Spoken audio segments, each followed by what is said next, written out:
սցենարիստ Հովհաննես Իշխանյանի հետ։ Պարոն Իշխանյան, նախ այսօրվա հանդիպման մասին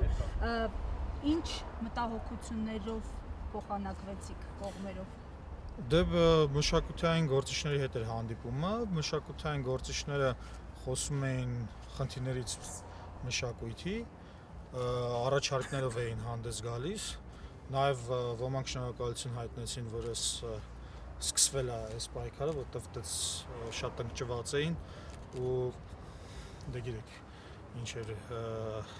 լճացած վիճակ էր ու հիմա շնորհակալություն հայտնում, որ սկսվել է այս պայքարը։ Դե լիահույս են, ամեն դեպքում գիտեք տպավորությունս հետևյալն է, որ այս 8 տարիների ընթացքում մենք գործ ունենք մի մարդու հետ, որը ոչ մի բան չգիտի, պարզապես դեղին մամուլից եկել է ու սկսել է կառավարել եւ բոլոր խելացի մարդկանց,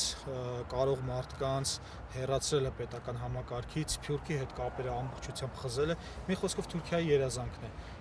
Իմ տպավորությունը այն էր, որ այնուամենայնիվ այդ ներուժը այստեղ կա, որ հնարավոր է այն գործիչները, մասնագետները մտնեն պետական ապարատ, որպեսզի հնարավոր լինի որպես զարգացնել մեր երկիրը։ Պարոն Իշխանյան, չեք վախենում այսօրվա հանդիպումից հետո պիտակավորվել, որովհետև գիտենք, որ այն ուժերին, հանրային այն շրջանակներին, նաև քաղաքական շրջանակներին, որոնք Սամվել Կարապետյանի հետ այսինքն Արցախը հանձնածները պիտի ինձ պիտակավորեն, բանակից թռածները 150,000 մարդու էթնիկ զտածները, հա, այս Եվրոպայի ժողովրդավարությամբ խաբածները ինձ պիտի պիտակավորեն, հետո պիտակավորեն, տեղով պիտակեն։ Դուք հիմա շտապում եք ձեր ֆիլմի ցուցադրության։ Հա, իմ ֆիլմը Արցախի ներկայացուցչության շենքում Ծիծեռնակի հավատի կենացը ֆիլմն ենք ցույց տալիս՝ ի պաշտպանություն Արցախի շենքի։ Ու գիտեք, Արցախի շենքը ուզում են խլեն, այսօր էլ Արցախի նախկին նախագահ Սամվել Շահրամանյանի հեռախոսն են վերցրել, այսինքն